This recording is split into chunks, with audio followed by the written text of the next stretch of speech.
So the visually attractive kind of headline and feature in Thursday's Daily Mail, attractive to the supporters of the Conservative Party against the Labour Party, because the Daily Mail is very much part of the brainwashers that brainwash the Little Englanders, the gullibles, and keep them in states of racist ignorance and idiocy, and also in states of economic and social ignorance and idiocy. So essentially, the Daily Mail, less overtly in terms of the kind of style and the manner than the Murdoch, the dirty digger, owned and controlled Murdoch scum, that is the Sun, does. And we are here referring factually to the confessions actually made by Rebecca Brooks during the 2011 kind of hearings before the Levison inquiry into the media, phone hacking. Anyone watching this program wanting to know the fuller details and the meanings can look up the phrase phone hacking, Levison inquiry. Levison is spelled L-E-V for Victor, E, S for sugar, O for orange, N for Neil. So Levison. And Levison was named after Brian Levison, a Merseyside-born licensed law trader who became a High Court judge. And there appears to be a roster and a list of such judges kept by occupants in the post of Prime Minister in Britain. So whenever there is a need for diversion, they appoint one of those judges from such a list to head inquiries into the issue. And that way, they bury the issue and they sink. This has been a long practiced part of the craft of lying by deception, brainwashing the public. And as we have said, exclusively, entirely based on evidence and fact, that the fact that the massacre of the Hillsborough football fans, Liverpool football fans, at the Hillsborough Stadium in Sheffield about 30 years ago, that massacre has been still not resolved. And the victims have not been really done justice to, given justice, and the bereaved parents and relatives of the victims of the massacre are still, those who are around, are still waiting for justice. And not a single perpetrator really responsible for the massacre and the huge negligence causing the massacre has been successfully prosecuted. And yet in the 30 years or so, there have been many inquiries. Anyone watching from outside of the UK, watching this from the outside of the UK, or anyone watching who believes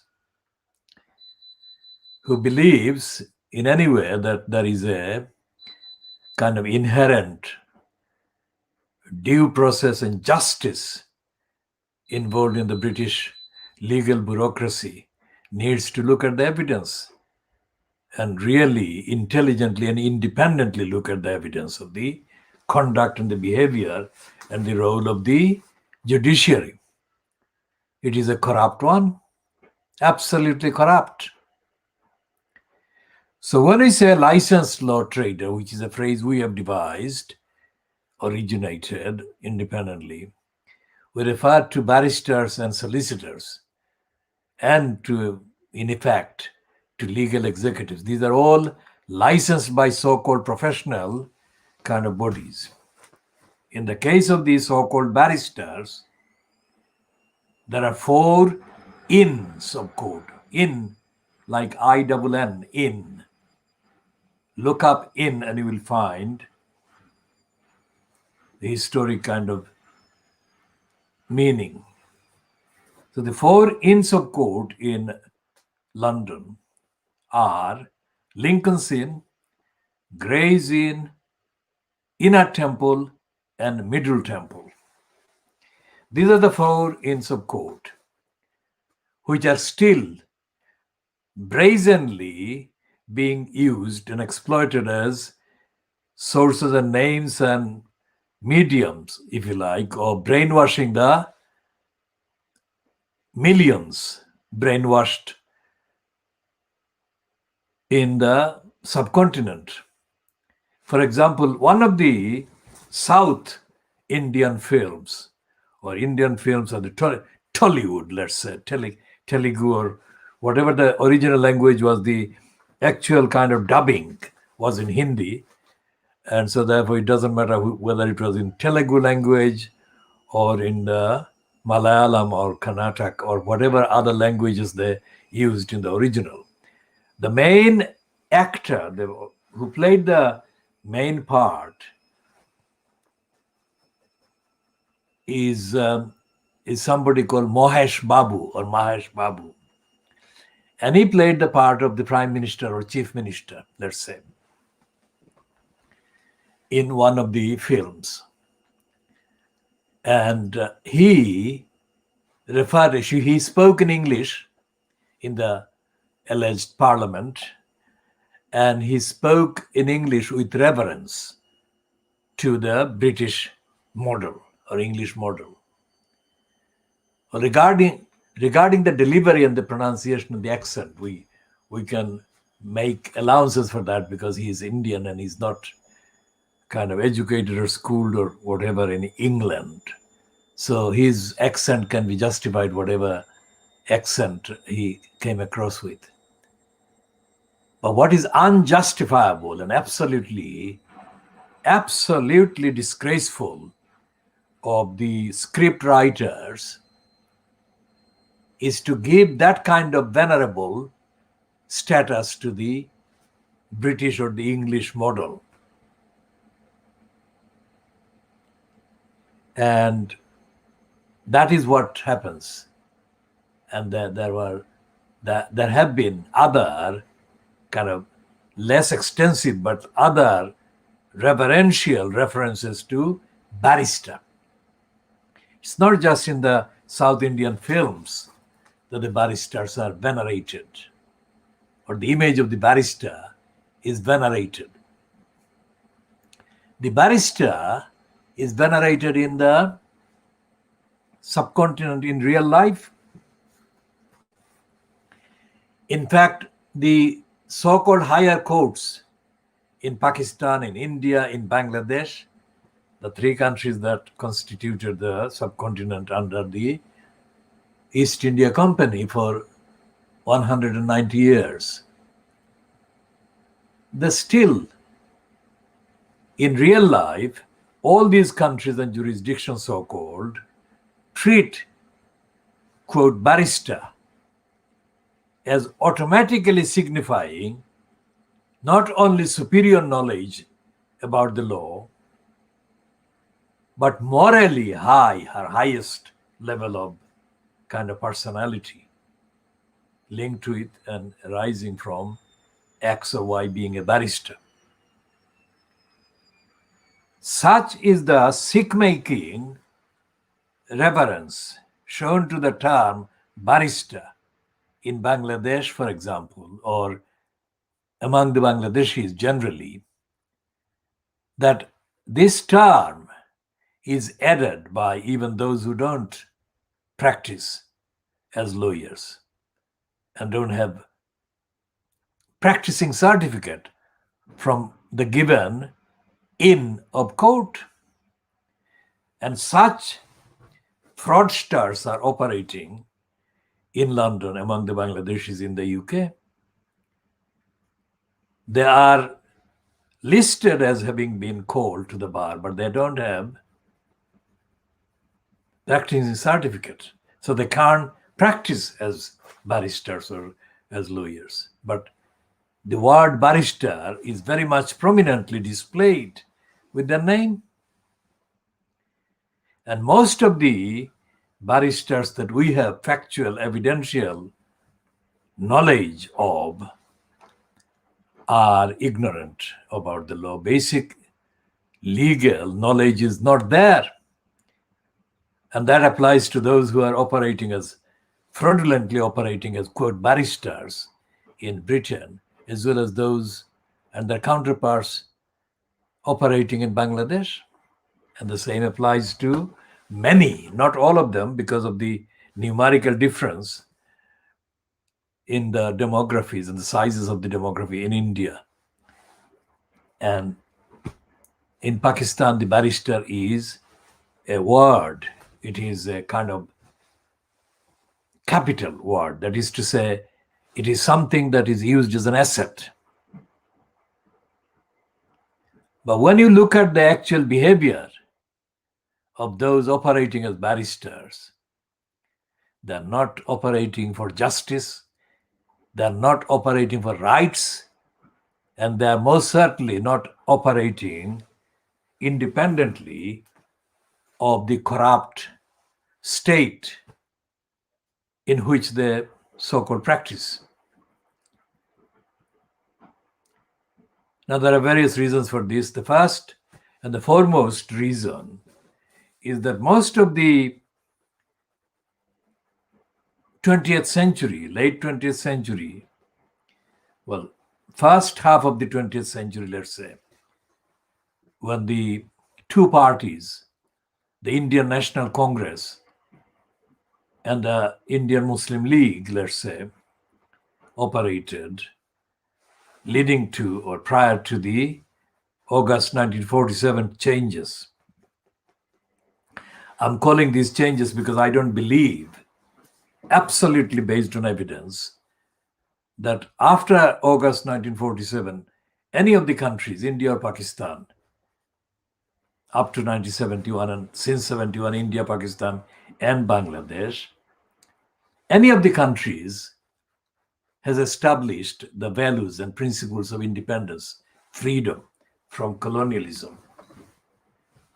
And there is no difference in terms of the content and the division between the haves and the have-nots in any of the three countries. And they're all corrupt, and they're doomed to remain corrupt for the foreseeable future, because there is no program politically, socially, or morally in any of the countries that will deliver freedom for the absolute majority of the people denied freedom and deprived of freedom. Three countries. Doesn't matter what name the political parties in control of the powers of the state have. In the case of India, because of the numbers of people being such a large numbers of people in India, and according to the latest check, it's 28 separate states now in India. 28 separate states make up what is now India. 28 states is a lot of states. Look at the entirety of Western Europe. And the numbers of people in India are far greater than in all of Western Europe. So it's a huge number of people. And in that huge number of people, huge numbers of people are in poverty. And a very large number of people are barred from access to remedies through the court system, so-called.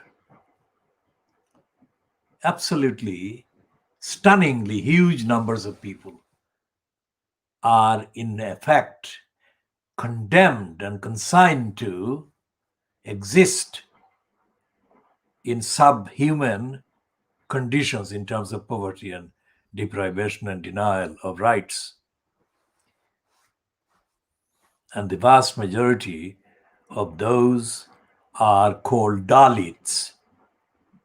Previously, they were known in English language as the scheduled castes. Now they're called the Dalits. And Dalits is a word based on and derived from Sanskrit. Downtrodden is the word that I would translate it.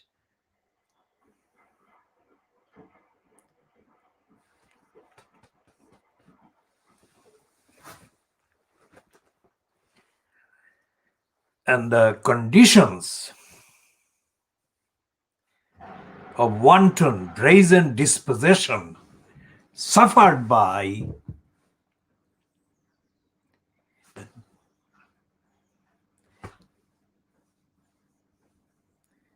the Dalits were known to the rebel poet Qazi Nazrul Islam. Although Nazrul Islam, at the time he was writing it, was directly influenced and inspired by his own experiences as a frequently arrested campaigner for independence from the British colonialists, and also by the events in Russia. But he was actually writing as based on his knowledge of poverty, hunger, destitution, and denial of human rights to the so-called scheduled castes. So he combined that with his own experience and also with was inspired by the various comments and calls associated with the events of 1917 in Russia. So when he said Jago অনশন বন্দী ওঠরে যত জগতের লাঞ্ছিত ভাগ্যা হতো, he wasn't talking just about the conditions created by the British colonialist occupiers, but he was talking about the longer running denial of humanity and human rights endured by the Dalits or the scheduled castes. And for 74 calendar years now, since August 1947, the barristers and the, quote, native imitations across India and in the Indian legal bureaucracy have been lying as they've been making careers, and they've been lying about the truth of the poverty and hunger and destitution and the denial of access to remedies through the court system suffered by and inflicted on the millions in India.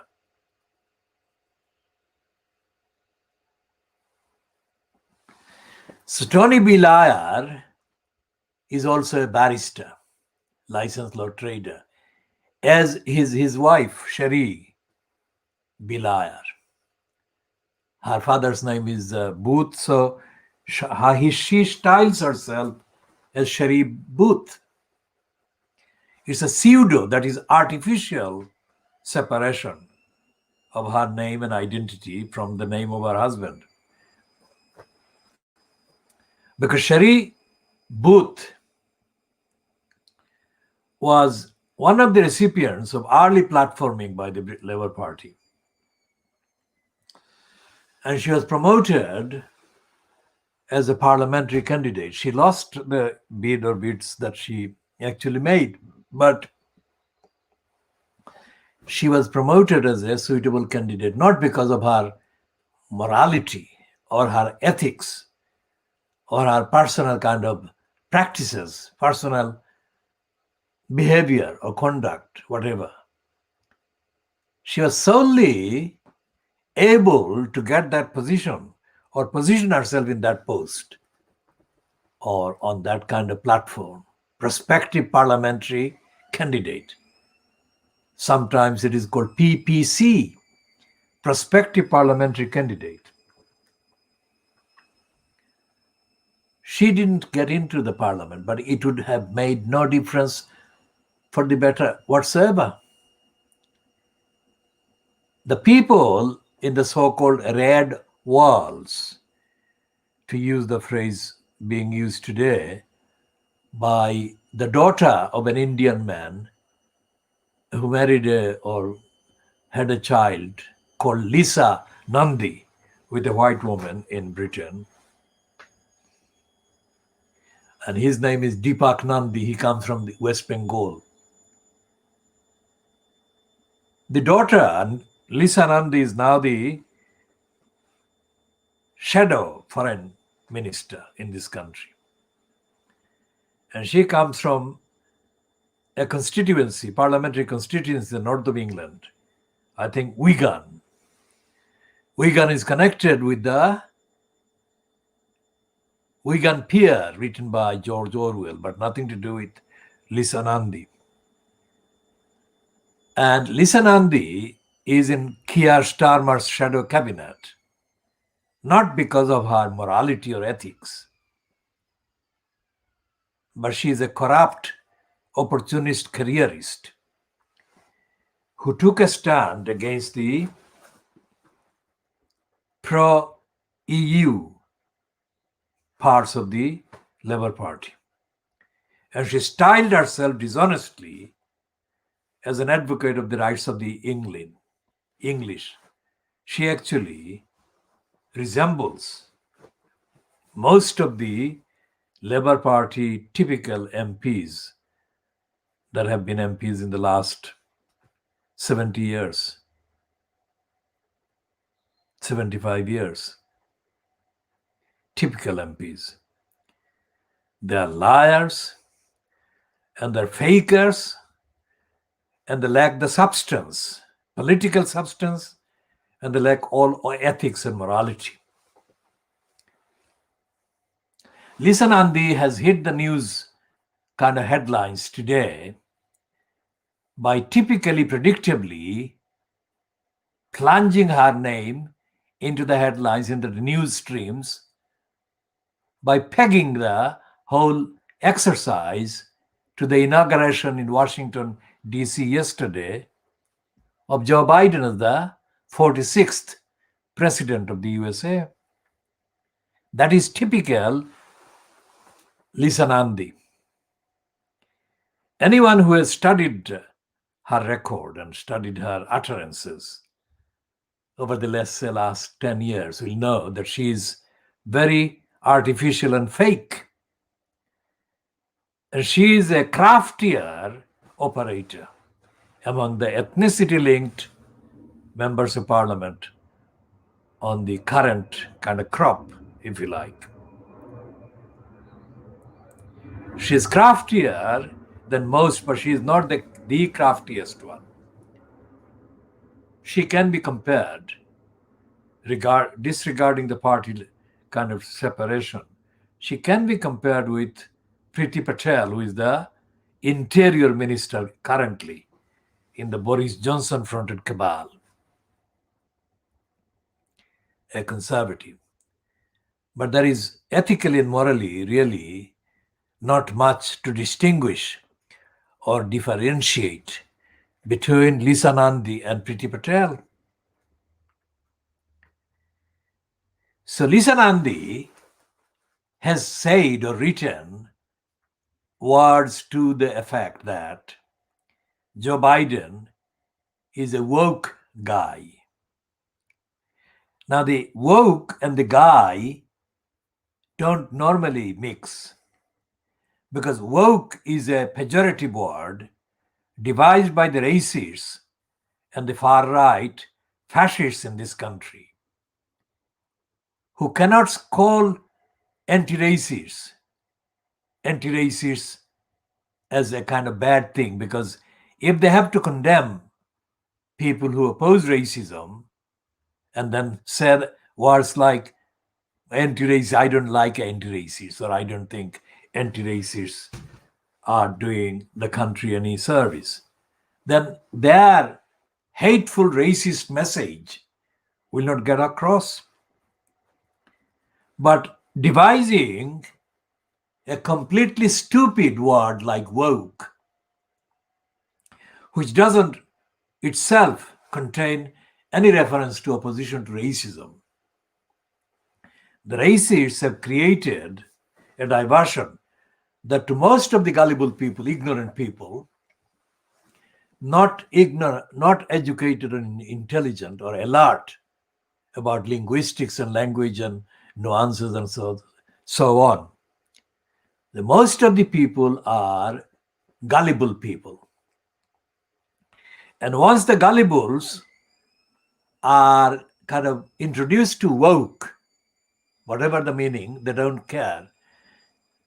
In context, the word woke is thrown into the mix or the mixture. And by passage of time, the gullibles grow a familiarity or familiarity and association with the woke and the anti-racists. And so therefore they too begin to use the word woke, even though they don't understand the etymological origins of the word woke, which are racist. The etymological origins are very, very clearly racist. So today, Thursday, the newspapers contain references to Lisa Nandi, daughter of Deepak Nandi, who is given credit for the 1960s legislation against racism in this country, especially the Race Relations Acts. I shall not comment at length about Deepak Nandi in this part, but I can promise anyone watching this, viewing this, that Deepak Nandi, contrary to the credits given to him, was himself a product of the racist establishment that needed a diversity token like him to be at the front of the display that they put on during the race relations legislation and lobbying. But between Deepak Nandi and his daughter, Lisa Nandi, there is a genuine kind of difference. Despite the fact that he was less than what he was credited with, he still was opposed to racism, and he actually experienced racism in his personal life in Britain. He came from West Bengal, but he did suffer racist discrimination many times in his life. So Lisa Nandi hasn't. And if she has, she hasn't made any real issue out of it. And to most people, she would not be looking like her father. The pigmentation would be the difference to start with. So Lisa Nandi made the comment about Joe Biden being a woke guy. Now, if she had just said that Joe Biden was woke, then that would be used or treated correctly as an intended, pejorative, insulting word about Biden. But by adding guy to the woke, she is bringing him or his image closer to her familiarity as a guy, like somebody she is almost tolerant of, if not fond of, in terms of the politics. Guy is a positive word of endearment in the colloquial use of the language. So she has put herself in there. So what she has done there is actually serve the interests and the agenda of the racists who would call him just woke. And she has then hastened to add the guy bit so that to the anti-racist or the moderately anti-racist ones in the Labour Party or the Labour so-called movement, she can say, look, I haven't condemned him. I have affirmed his position and I actually am fond of him, politically, of course. Now, Lisa Nandi, why am I talking about Lisa Nandi in that way? Because she is one of the people in the Labour Party front bench who are being used to promote the idea that there is a diversity face to the Labour Party front bench. So the Labour Party is representative of the diversity quotient or diversity factor. That is to sell the image of the Labour Party to those voters who are themselves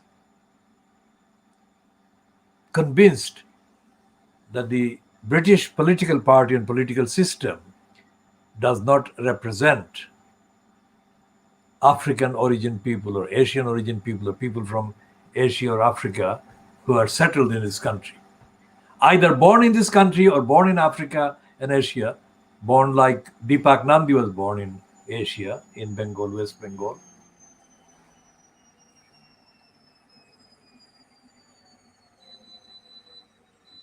But that would be exploiting her kind of mixed ethnic background in order to get the votes. And that would be different from the actual delivery of that program politically once she is part of the government or once she is part of the government commanding a majority of votes in the main House of Parliament, that is the House of Commons.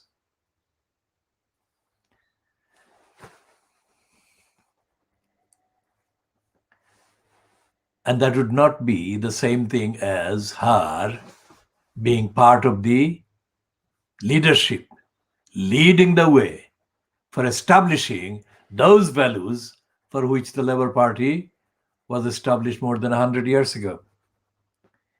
And when Tony Blair was fronting the government of the Labour Party members that lasted until May 2010, he left office in 2007. And for the following 3 calendar years, the office of Prime Minister, Labour Prime Minister, was occupied by the racist Gordon Brown. Ironically, Gordon Brown suffered a lot of unpopularity in the media because he described a racist woman as a bigot. But he himself is a racist, he himself is a bigot. So anyone who thinks that Lisa Nandi, by acknowledging Joe Biden as a woke guy, is showing acceptable, credible evidence that she will be an opponent of racism and racist agenda, must not believe so. Because if they look at the evidence, they will find that she is an opportunist, and that crafty way she has put these two words together, woke guy, is exceptionally noticeable because none of the racists that she actually allies with, in effect, uses the two words together. They don't call an anti-racist a woke guy at all. They say they are woke. And they say other pejorative words with that. Like most of the Tories, most of the racists that actually belong in the same category of Brexiteers have condemned opponents of racism as woke, although they have added to the list of things that constitute the activities of the people that describe as woke, things like the gender equality and the especially controversial, the men who claim to have changed their sex to women and want to share women's bathrooms and showers and whatever, and have outraged most women by making that demand. Because most women, while they can in principle accept that men can change their gender, also insist quite correctly that they cannot change their bodies. So therefore they remain, for the most part, man, despite the fact that they claim to have transferred their gender identity to that of being a woman.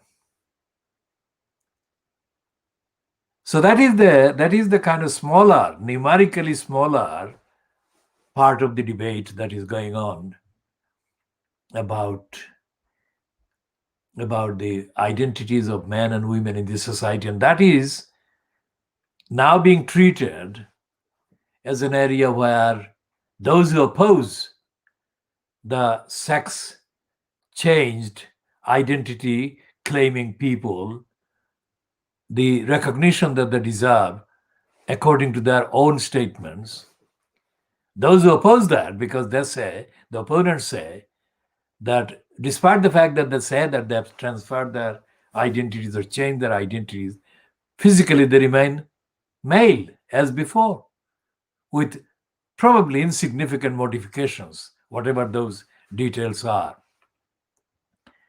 So the people who condemn anti-racists as woke also include as evidence the opposition by women,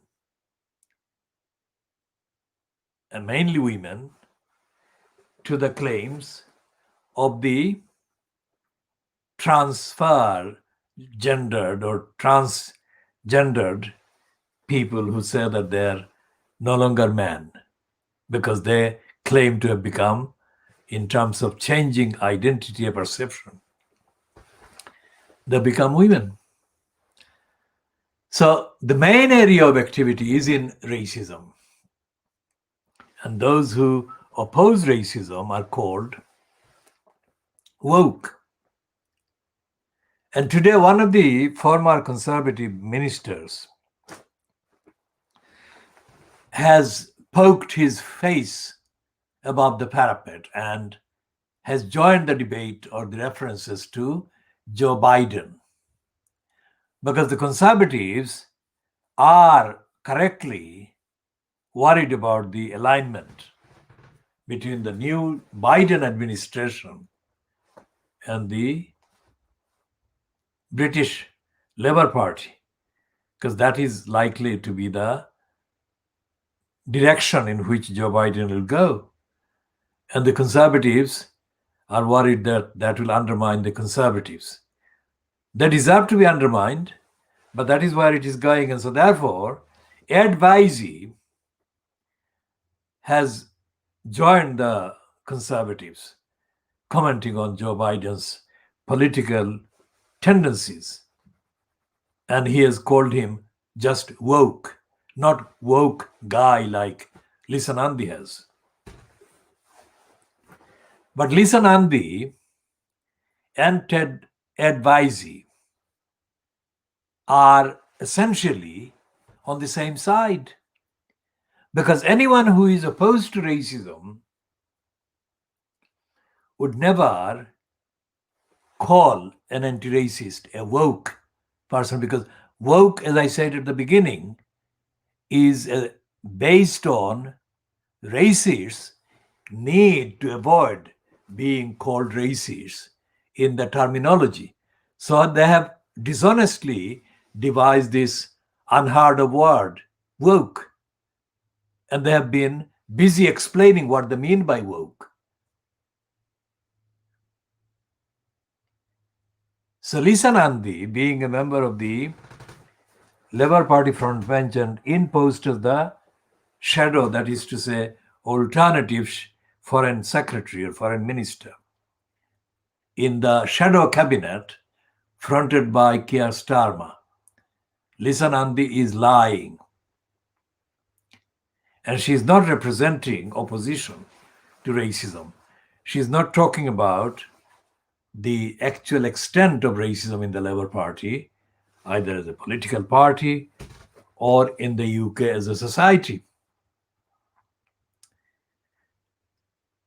And that is a record which has actually been integral to her getting elected in Wigan. Wigan is a place among many across the north of England where the gullibles dominate the numbers. And the fact that Nandi has crafted herself as a northerner, as a representative of the gullibles, speaks volumes about her own direction. So with likes of Lisa Nandi in post, there is no evidence, there is no basis, there is no reason, there is no justification for anyone to say that that means, that amounts to her being there, amounts to Britain or British government or British opposition party or British parliament addressing, let alone opposing, racism. So Joe Biden, being the kind of successor to Barack Obama and Obama's vice president, is unlikely to herald an anti-racist movement through his government. Because when Obama actually was in post for 8 years, Obama sucked up to the racist establishment right across the board. And the continuation of the crusade, the agenda of the crusaders was continued as far as the Muslim majority Middle East was concerned. And Obama was as anti-Palestinian as Donald Trump was. Obama was as anti-Palestinian as Hillary Clinton was. So Joe Biden is most unlikely to become a friend of the Palestinians and to call for independence and liberation for the Palestinians. And Joe Biden is unlikely to become the symbol of peacemaking American administration.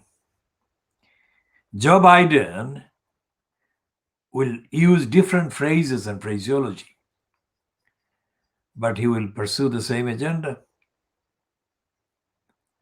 And he will not argue for an end to nuclear and biological war proliferation. And he will not put the finger or point the finger at the military-industrial complex. And he will not bring an end to the big business, exploiting, looting, and robbing the world.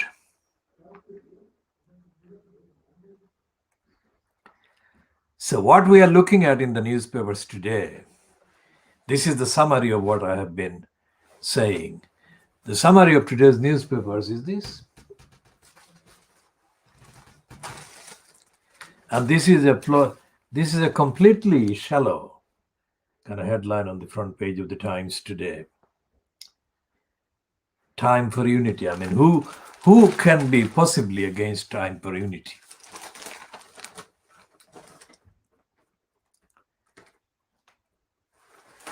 Because even the devil incarnate, Donald Trump, spoke of peace and harmony in his so-called farewell speech yesterday. Although he didn't attend the ceremony for Joe Biden swearing in, he did make a speech. So all the coverage by Fleet Street today of Joe Biden's being sworn in as the 46th president of the United States of America, all of this is covering up the truth about what is going on. And although Biden has undone many of the plasticky kind of deals and orders, executive orders by Donald Trump, he will not change the main issues, the main narrative. He will change the style, maybe the language, maybe the decorations. But essentially, the powers are not in his hands. The powers are in the hands of big business that always have held big business. And the references to racism are absent from his speech.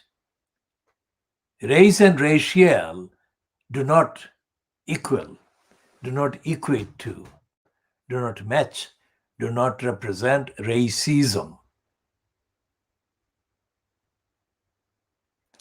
And although the Times is saying, for example, that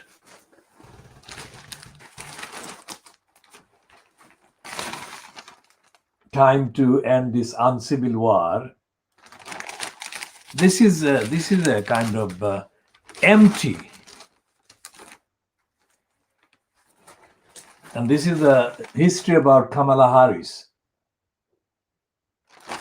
We shall be talking more about Kamala Harris, but Kamala Harris probably comes from a background that is made of half of her father came from somewhere, I think, in Bihar in India, maybe some nearby place, but she's not far from Bihar, let's say.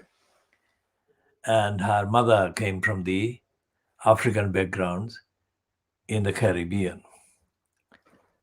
And Kamala Harris is not a what they call left of center politician. She is a very opportunistic person, just like Lisa Nandi in Britain. And so any headline that says anything about Kamala Harris is not likely to say that she is determined to oppose racism. She may exploit the particular moment and the kind of euphoria surrounding the election of herself and the president that may relate to the role of the Black people in organizing the massive numbers of votes and voter turnouts. But she will not be opposing racism in the USA, in the US mainstream, just as Barack Obama didn't. And even after losing or leaving the White House, Obama hasn't spoken in any way memorably or kind of significantly about racism, let alone against racism.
And they have got this teenager,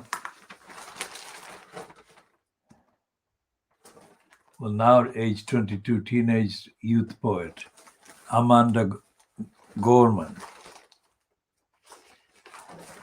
as part of the faces of the inauguration and the swearing in. Now, back to the cover-up about the actual judgment in the High Court yesterday about Sadiq Khan's proposals to reorganize car driving and cycle lanes in London. Because what they are saying is that the court ruling has put an end to Sadiq Khan's plans, but the actual reading of the order is not about banning Sadiq Khan's proposal, but actually asking him, instructing him, ordering him, whatever, to amend his proposal.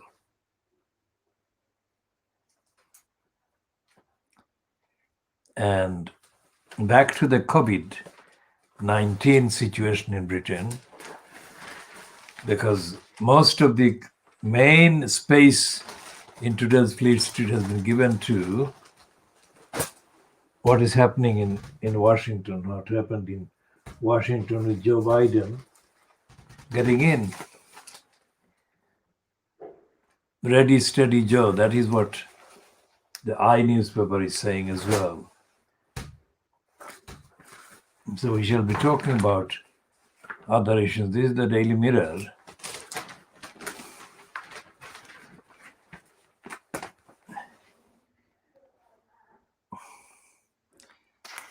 And repeating the main theme of fakery. Day of history, day of hope. This is fake.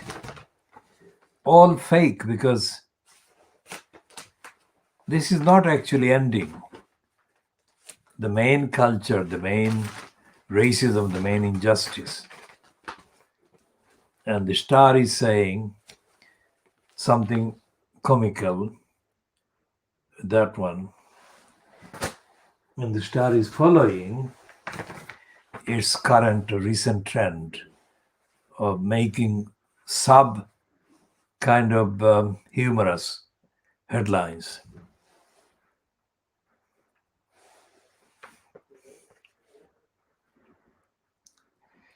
And they are celebrating, the scum is of course celebrating Lady Gaga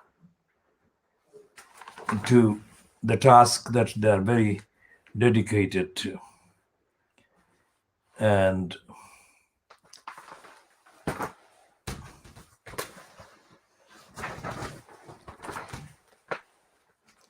the Financial Times is also covering the same kind of claim, which is democracy prevailed. Well, that is not really true, but that's as a rhetoric that can be understandable, but that's not true. And here is a local paper, the one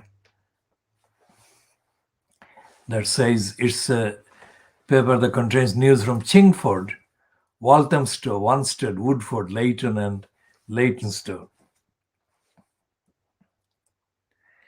And they've got an item on the front page that is about the Melin restaurant in Chigwell. It's written by Victoria Munro. And this item is this paper dated today, the 21st of January, 2021, is priced 75 pence. I'm reading all of that because usually these papers are not really worth buying. Comes to the value and substance, the Fleet Street papers are not worth buying either, but as compared to the, quote, UK-wide or UK-related contents and relevance, the local papers are not relevant in any comparable way because they don't contain news from the local area.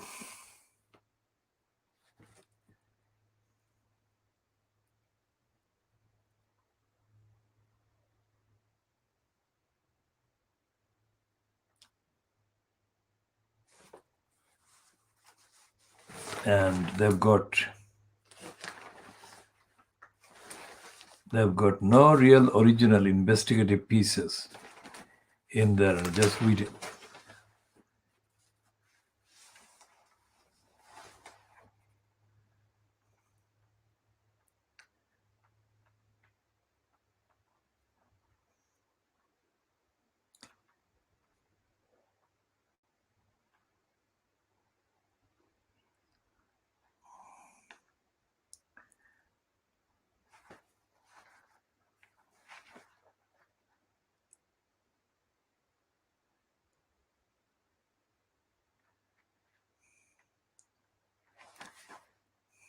So there is a piece in the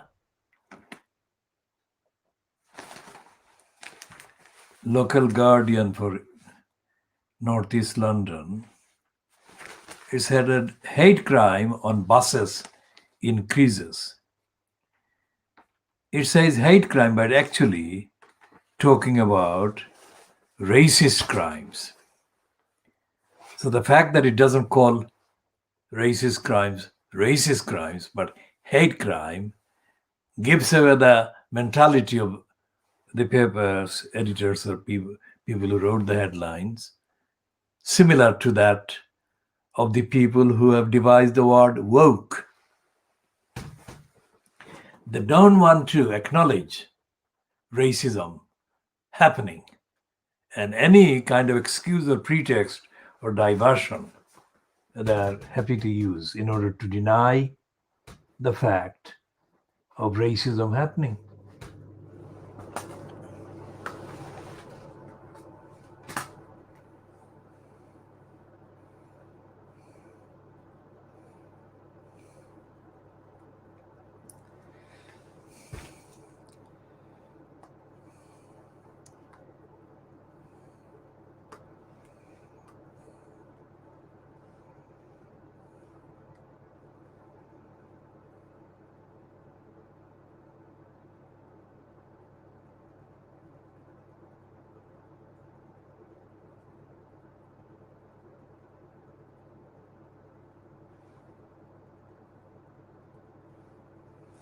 And the Guardian promoted Lisa Nandi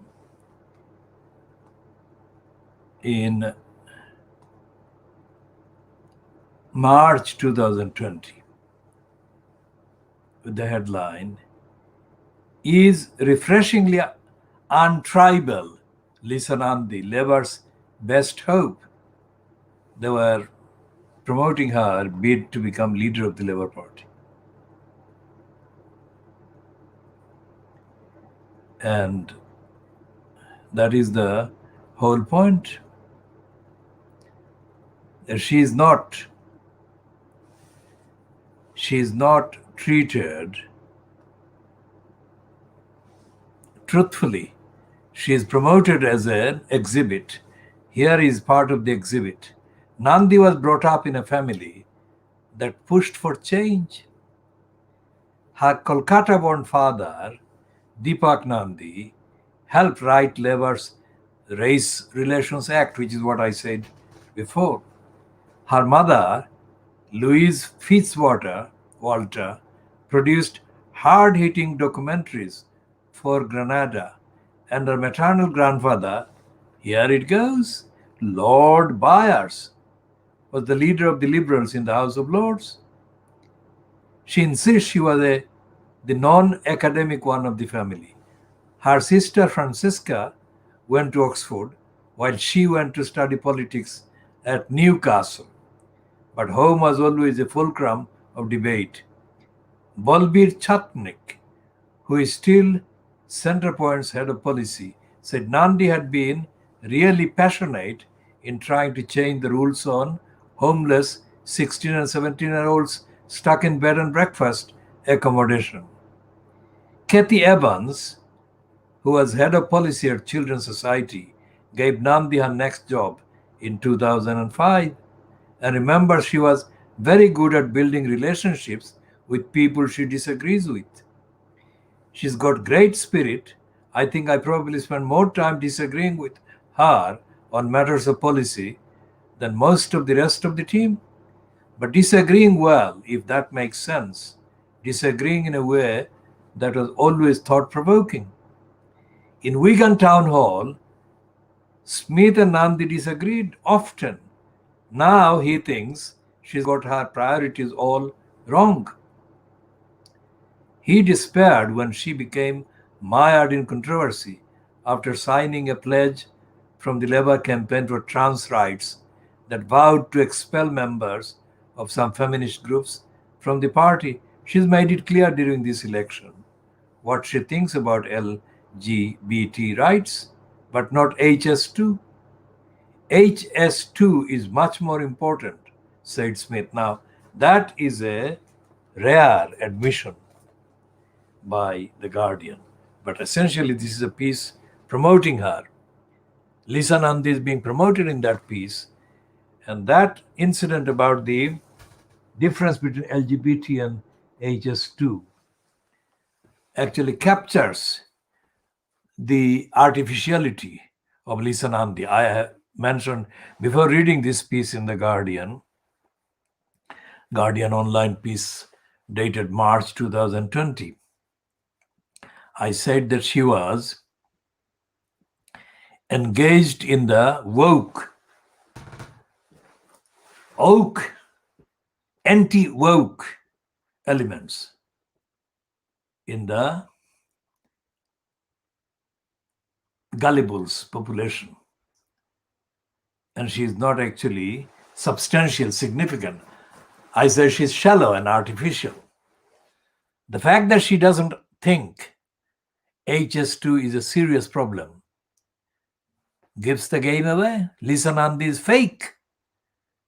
She's vegan based, but that is only opportunistic because of the votes. If she moves from vegan or gets a different constituency, it will be quite possible to see that she has changed a lot of her phraseology, etc., etc.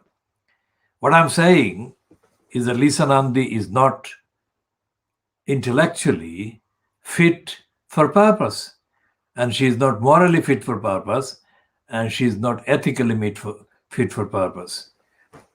As I have said about Tony Blair in this program, in this part of the program, because nobody, no individual, no family needs millions.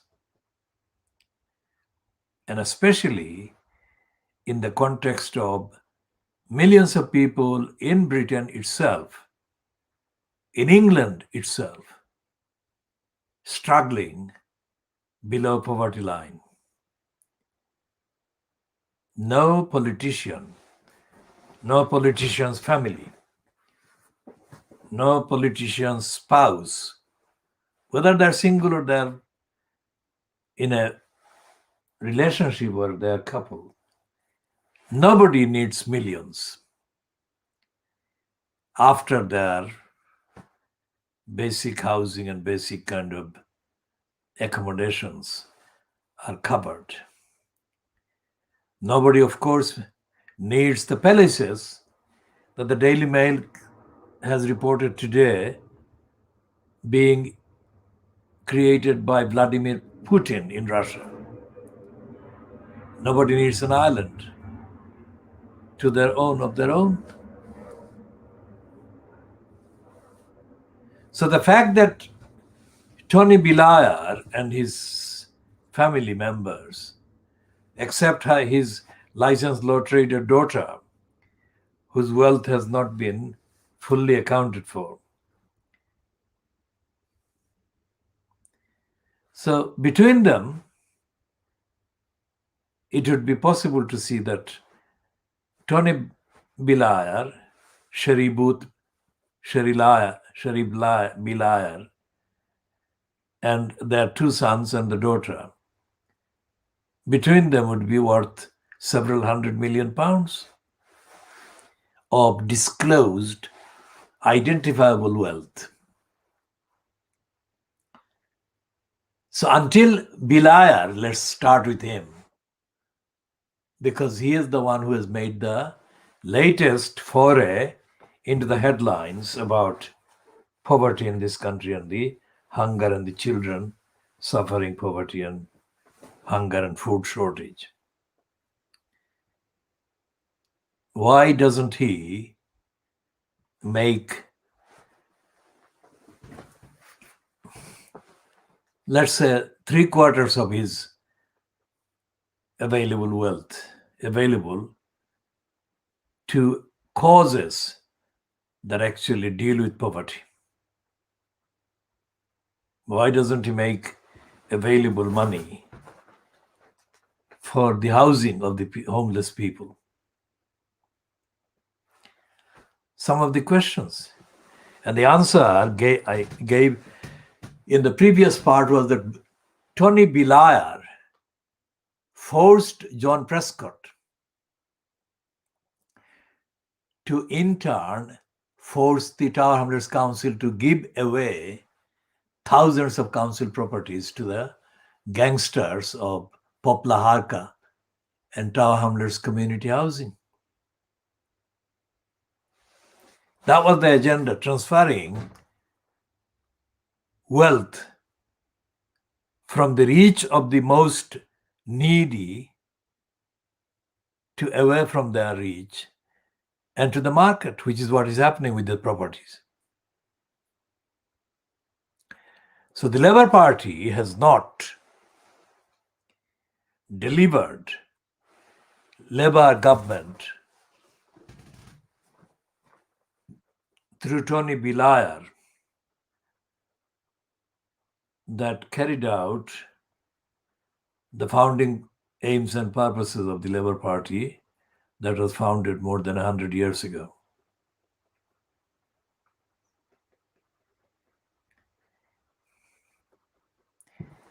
And in the case by case, in the legal bureaucracies, in education,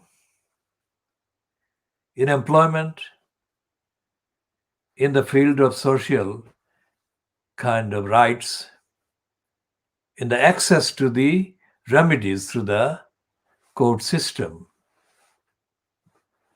in complying with the liberating standards and requirements of the international treaties that the UK remains signed up to. Tony Bilayar made no difference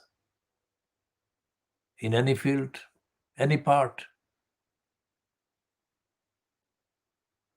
And the reason why he didn't make any difference was because he was not representing the Labour Party, although he was wearing the Labour Party's kind of name. Tony Bilayar was representing the anti-Labour elements in society, which is how he got the votes. And even after Tony Bilayar got involved in the massacres of the Afghans and the Iraqi people, he still got the votes here in Britain, precisely because he represented the gullibles and the brainwashed and the warmongering racists and anti-Muslims and the supporters and followers of the Crusades and the Crusades narrative.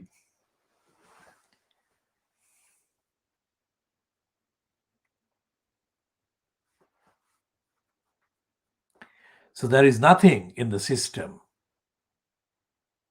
that actually delivers anything to do with changing the oppression, the oppressive system, the injustice, the poverty, the hunger, the war, none of that. And the Fleet Street papers are so artificial, they are even worse than Blair and Beliar and his likes, because they don't talk about day-to-day denials and deprivations and destitutions. They never do. The newspapers are organized platforms of denials and diversion and distortion and brainwashing. So this is the world exclusive diagnosis of Fleet Street, which also at the same time constitutes the world exclusive look at the current political situation, including the situation that prevails outside of the UK. About the Fleet Street papers, let's say that the conclusion is that the papers are part of the attack force against the people's rights. Right to know and the right to have a real franchise. Right to expect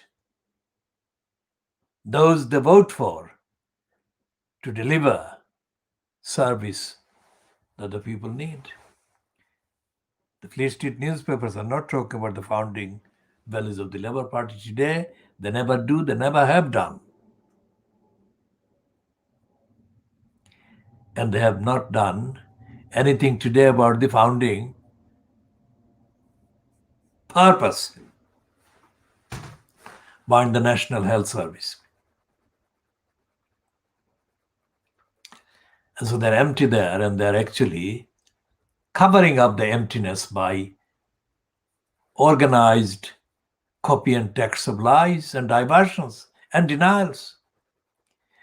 And like the Gullibles, all the Fleet Street papers are written on the completely corrupt, untruthful assumption that the world outside of Little England does not exist, which is where the so-called vaunted difference between Theresa May and Boris Johnson disappears. There is no difference. It is just a promoted difference. Posed, faked, fabricated difference of politics between Boris Johnson and Theresa May. She timed her statement about global moral leadership having been lost by Boris Johnson, clearly aware of and keen to exploit the swearing in of Joe Biden. So she issued a statement that the Daily Mail has promoted today about the alleged criticism of Boris Johnson by Theresa May, allegedly claiming that Boris Johnson has given up, abandoned is the word, Britain's moral leadership. That is a four-layered lie. An imperial power has no moral case. There never was moral case. While the British Empire was physically active, it is now otherwise active and continuing and perpetuating.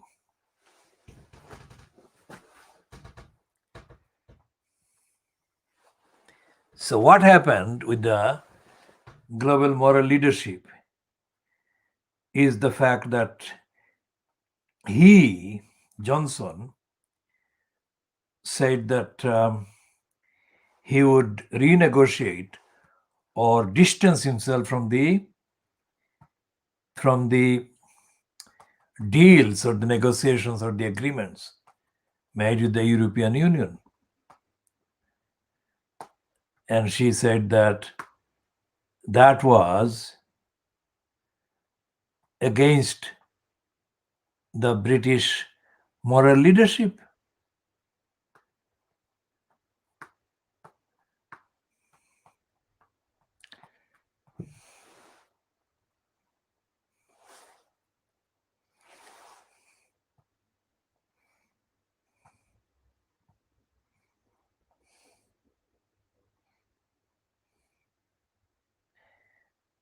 And 44 minutes ago, the Daily Mail has posted this piece headlined Fury as Joe Biden removes bust of Winston Churchill.